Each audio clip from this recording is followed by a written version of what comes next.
Hi friends, ನಾನು ನಿಮ್ಮ Nischita. Welcome back to my channel. ಇವತ್ತಿನ ರೆಸಿಪಿ ಒಳಗೆ ಮಂಗಳೂರು ಸ್ಟೈಲ್ ಕೊಕೊನಟ್ ಕರಿ ಹೆಂಗೆ ಮಾಡೋದು ಅಂತ ಹೇಳಿ ತೋರಿಸಾತೀನಿ. ನಾನು 2 ಚಾನಲ್ ಅದಾವು. ಒಂದು ನಿಶ್ಚಿತ MS ಲಾಗ್ ಚಾನಲ್, ಇನ್ನೊಂದು ನಿಶ್ಚಿತ MS ತಿನಿಸು ಕಟ್ಟೆ ಚಾನಲ್. 2 ಚಾನಲ್ನು ಸಬ್ಸ್ಕ್ರೈಬ್ ಮಾಡ್ಕೊಂಡ ವೀಡಿಯೋಸ್ನ ನೋಡ್ರಿ, ಶೇರ್ ಮಾಡಿರಿ, ಲೈಕ್ ಮಾಡಿರಿ. ಬರ್ರಿ ವಿಡಿಯೋನ ಸ್ಟಾರ್ಟ್ ಮಾಡೋಣಂತ. ಫಸ್ಟ್ ನಾ ಇಲ್ಲೇ ಒಂದು ಅರ್ಧ ಬಾಟ್ಲದಷ್ಟು ಹಸಿ ತೆಂಗಿನಕಾಯಿಯ ತೊಗೊಂಡಿನಿ, ಮತ್ತು ಒಂದು 10ರಿಂದ 15 ಒಣ ಮೆಣಸಿನ್ಕಾಯಿ ತೊಗೊಂಡಿನಿ. ಆಮೇಲೆ ಒಂದು ಗಡ್ಡಿಯಷ್ಟು ಬೆಳ್ಳುಳ್ಳಿ ತೊಗೊಂಡಿನಿ. ಒಂದು ಸಣ್ಣ ಲಿಂಬೆ ಹಣ್ಣಿನಷ್ಟು ನಾನಿಲ್ಲೇ ಹುಣಸೆ ಹಣ್ಣನ್ನು ತೊಗೊಂಡಿನಿ. ಹುಣಸೆ ಹಣ್ಣು ಆಪ್ಷನ್ ಐತಿ, ನಿಮ್ಮ ಕಡೆ ಏನಾರ ಕೋಕಮ್ ಇತ್ತಂದ್ರೆ ಕೋಕಮ್ನ ಯೂಸ್ ಮಾಡಿರಿ. ಬಟ್ ನನ್ನ ಕಡೆ ಕೋಕಮ್ ಖಾಲಿ ಆಗಿತ್ತು ಅಂಥೇಳಿ ನಾನು ಹುಣಸೆ ಹಣ್ಣನ್ನು ಯೂಸ್ ಮಾಡತ್ತೀನಿ. ಕೋಕಮ್ನ ಯಾವ ಟೈಮ್ನಾಗ ಯೂಸ್ ಮಾಡ್ಬೇಕಂಥೇಳಿ ನಾನು ಮುಂದೆ ನಿಮ್ಗೆ ಹೇಳಿಕೊಡ್ತೀನಿ. ನೆಕ್ಸ್ಟ್ ನಾನು ಇದಕ್ಕೆ ಉದ್ದುದಕ್ಕೆ ಹೆಚ್ಕೊಂಡಂಥ ಒಂದು ಉಳ್ಳಾಗಡ್ಡಿನ ತೊಗೊಂಡೇನಿ. ನೆಕ್ಸ್ಟ್ ನಾನು ಇಲ್ಲೇ 1 ಚಮಚದಷ್ಟು ಜೀರಿಗೆ ತೊಗೊಂಡೇನಿ, ಮತ್ತು 1 ಚಮಚದಷ್ಟು ಹವೀಸ್ ಕಾಳನ್ನು ತೊಗೊಂಡೇನಿ. ಈಗ ನೆಕ್ಸ್ಟ್ ನಾನು ಇದಕ್ಕೆ ಅರ್ಧ ಚಮಚದಷ್ಟು ಅರಿಶಿನ ಪೌಡರ್ನ ತೊಗೊಂಡೇನಿ.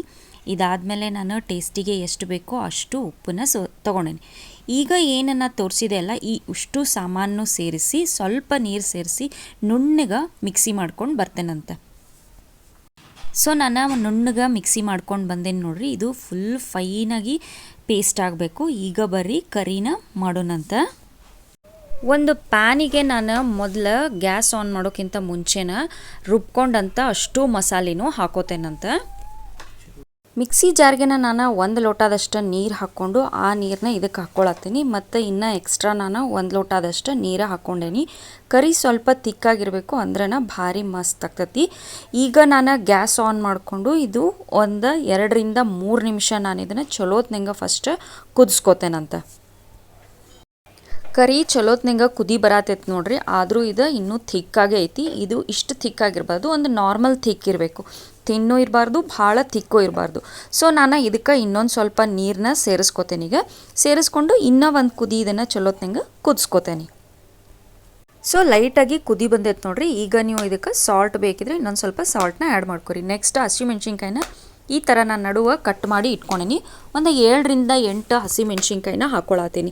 ಇವು ಕರಿ ಜೊತೆ ಕುದ್ದ ಮೇಲೆ ರೈಸ್ನಾಗ ಸೈಡಿಗೆ ನೆಂಚ್ಕೊಂಡು ತಿನ್ನೋಕೆ ಭಾರಿ ಟೇಸ್ಟ್ ಅಂದ್ರೆ ಟೇಸ್ಟ್ ಬರ್ತಾವೆ. ಸೊ ಈಗ ಇವನ್ನ ಮೆಣ್ಸಿನ್ಕಾಯಿನ ಹಾಕ್ಕೊಂಡು ಚಲೋತ್ನಂಗೆ ಕುದಿಸ್ಕೊಳ್ಳೋಣ. ನಾನು ಇನ್ನೊಂದು ಆಗಲೇ ಹೇಳಿದ್ದೆ ನಿಮ್ಗೆ, ಕೋಕಮ್ ಹಾಕೋದಾದ್ರೆ ಈಗ ಹಸಿಮೆಣ್ಸಿನ್ಕಾಯಿ ಹಾಕುವಾಗನ ಹಾಕ್ರಿ, ಭಾರಿ ಮಸ್ತ್ ಬರ್ತೈತಿ.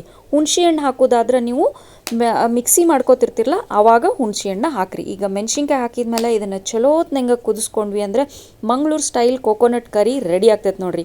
ಬರ್ರಿ ನಾ ಇದನ್ನು ನಿಮ್ಗೆ ಚಲೋತ್ನಂಗೆ ಕುದಿಸ್ಕೊಂಡು ಸಿಗ್ತೇನಂತ. ಸೊ ಚಲೋತ್ನಂಗೆ ಕುದ್ದ ಕರಿ ರೆಡಿ ಆಗೈತೆ ನೋಡ್ರಿ. ಇದು ರೈಸಿಗೆ ಭಾರಿ ಬೆಸ್ಟ್ ಅಂದ್ರೆ ಬೆಸ್ಟ್ ಕಾಂಬಿನೇಷನ್. ಕ್ವಿಕ್ ಆ್ಯಂಡ್ ಈಸಿಯಾಗಿ ರೆಡಿ ಆಗ್ತೈತಿ. ಬರ್ರಿ ಈಗ ಸರ್ವಿಂಗ್ ಬೌಲಿಗೆ ಸರ್ವ್ ಮಾಡ್ಕೊಳ್ಳೋಣಂತ. ಸೊ ಫ್ರೆಂಡ್ಸ್, ನಾನು ಮಾಡಿದಂಥ ಮಂಗಳೂರು ಸ್ಟೈಲ್ ಕೊಕೊನಟ್ ಕರಿ ರೆಡಿ ಆಗೈತಿ ನೋಡ್ರಿ. ನೀವು ಮನೆ ಒಳಗೆ ಮಾಡಿರಿ, ಟೇಸ್ಟ್ ಹೆಂಗಿತ್ತಂತ ಹೇಳಿ ನನಗೆ ಕಮೆಂಟ್ ಸೆಕ್ಷನ್ನಾಗ ತಿಳಿಸ್ರಿ. ನಾನು 2 ಚಾನಲ್ನು ಸಬ್ಸ್ಕ್ರೈಬ್ ಮಾಡ್ಕೊಂಡ ವೀಡಿಯೋಸ್ನ ನೋಡ್ರಿ, ಶೇರ್ ಮಾಡಿರಿ, ಲೈಕ್ ಮಾಡಿರಿ. ನೀವು ನನ್ನ ವಿಡಿಯೋನ ಲೈಕ್ ಮಾಡೋದ್ರಿಂದ ನನ್ನ ವಿಡಿಯೋಸ ಭಾಳಷ್ಟು ಜನರ ಮಟ್ಟ ರೀಚ್ ಆಗ್ತಾವೆ ನೋಡ್ರಿ. ನನಗೆ ಸಪೋರ್ಟ್ ಮಾಡಿರಿ. Thank you.